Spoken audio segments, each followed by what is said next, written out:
Tidak usah khawatir wahai sahabatku, anta ma'a man ahbabta, engkau akan bersama zat orang yang engkau cintai. Wa idza ahabba ahadan aktsara dzikrahu, ciri-ciri orang cinta sering ingat dia. Benar. Yang paling sering kita ingat siapa? Pasangan fisik. Kita kurang mengingat baginda Nabi Muhammad sallallahu alaihi wasallam. Nabi Muhammad tidak ada yang tahu wajahnya kecuali para sahabat. Sahabat menceritakan kepada tabi'in terus sampai kepada imam-imam dan guru-guru kita hari ini. Tapi tenang saja, ruh kita tidak pernah lupa ruh baginda Nabi Muhammad sallallahu alaihi wasallam. Itulah sebabnya kenapa ia mengatakan, siapa yang bertemu aku dalam alam bawah sadarnya atau mimpi, dia betul-betul melihat akanku. Nanti di alam kubur Allah menyuruh malaikat Munkar dan Nakir bertanya. Tanya itu orang yang mati, siapakah Rabbmu? Yang ditunjukkan satu wajah. Ditanya, tahukah engkau siapakah yang punya wajah ini? Ada yang mengatakan, oh saya dengar dia itu dulu nabinya orang Arab, nabinya orang Islam, macam-macam. Ada yang mengatakan la arifu, yang mengatakan tidak kenal, kepalanya.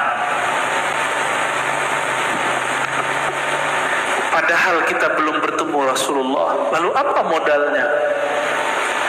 Maka siapa yang dulu pernah melihat Nabi di alam arwah, pasti ketika masuk ke alam dunia dia akan rindu jika disebut sang baginda Nabi Muhammad sallallahu alaihi wasallam. Dulu kita pernah kumpul-kumpul seperti ini di sana. Cuma bedanya dulu tidak ada laki, tidak ada perempuan. Karena ruh itu tidak laki, tidak perempuan. Itulah sebabnya tidak ada ikhtilaf, tidaklah bertentangan kalau disebut Rasulullah Abul Arwah, bapaknya ruh. Sedangkan ayat yang dibaca tadi, tidaklah Rasulullah SAW aba ahadim min rijalikum, ayah seseorang laki-laki di antara kamu. Disebutkan jenis gendernya, jenis kelaminnya laki-laki. Sedangkan ruh tidak laki, tidak perempuan. Maka di kitab-kitab maulid disebutkan Rasulullah Abul Arwah, betul, Al-Ab Al-Akbar, benar enggak?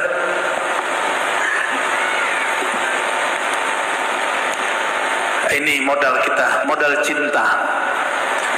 Mungkinkah cinta tanpa kenal? Mungkinkah cinta tanpa kenal? Tidak mungkin. Bagaimana mau mencintai kita tidak kenal? Bagaimana mau menyembah Allah jika kita tidak kenal?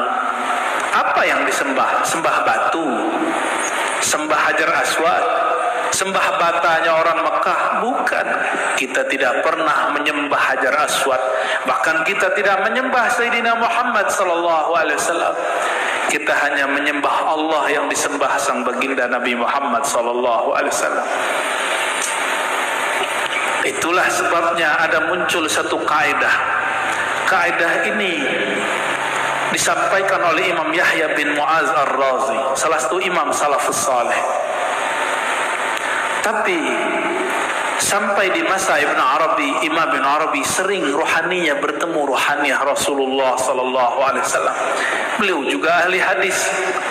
Meskipun ini bukan hadis, beliau kemudian secara rohani bertemu baginda Nabi Muhammad sallallahu alaihi wasallam. Apa kata beliau? Wahai baginda Rasulullah, kami belajar hadis. Kata ahli hadis, man arafa nafsahu faqad arafa rabbahu, bukanlah hadis. Bagaimanakah menurutmu wahai baginda? Apa jawaban beliau sallallahu alaihi wasallam? Kalami, itu kalamku. Semenjak saat itu Imam Ibn Arabi yang ahli hadis tidak berani lagi mengatakan, berkata Yahya bin Mu'az Ar-Razi, tapi selalu mengatakan qala Rasulullah sallallahu alaihi wasallam. Mungkin menurut ahli hadis ini disebut hadis palsu, tapi bagi ahli rohani mereka punya istilah sendiri, mereka punya adab sendiri. Ini juga disebut dengan hadis ruhiyah atau hadis manamiyah. Bukan hadis Nabi, tapi cukup disebut hadis ruhiyah atau hadis manamiyah. Hadis-hadis lewat alam rohani. Hadis-hadis begini tidak ada unsur syariatnya. Dia hanya berbicara bab hakikat. Syariat telah sempurna, tidak akan ada perubahan sedikit pun. Al-yawma akmaltu lakum dinakum. Tapi ilmu hakikat, Imam Al-Hakim At-Tirmizi mengatakan, itu akan terus berkembang di kolbu para ulama. Turun semuanya di kolbu Rasulullah. Tapi Rasulullah kemudian bagi-bagi kepada para sahabat. Kata Abu Hurairah dalam hadis Bukhari, aku diajarkan dua wi'a'ain, dua karung, dua kantong ilmu. Satu kantong aku bagi, yang satu lagi jika aku bagi, aku akan dikafirkan lalu akan dibunuh oleh sebagian orang. Begitu juga kata Abdullah bin Abbas, begitu juga kata zuriat Sayyidina Ali. Tapi kata Imam Al-Hakim At-Tirmizi, imam yang muncul di abad ketiga dan awal keempat Hijriah, ilmu ini akan berkembang terus. Iman kita, kemampuan kita menjalankan syariat tidak ada yang sehebat para sahabat. Maka tidak ada iman kita setinggi Jibril. Bahkan sahabat yang paling lemah imannya, iman kita tidak ada yang setinggi mereka. Tapi kalau pengetahuan, Allah bagikan lebih banyak di masa ini.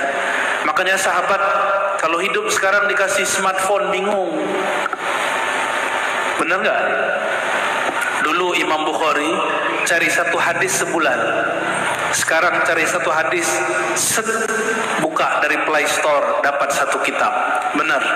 Ini bukti bahwa knowledge, keilmuan, ilmu dibuka di akhir zaman. Jika ilmu-ilmu rohani tetap kita tutup, kapan lagi umat akan dewasa? Nanti umat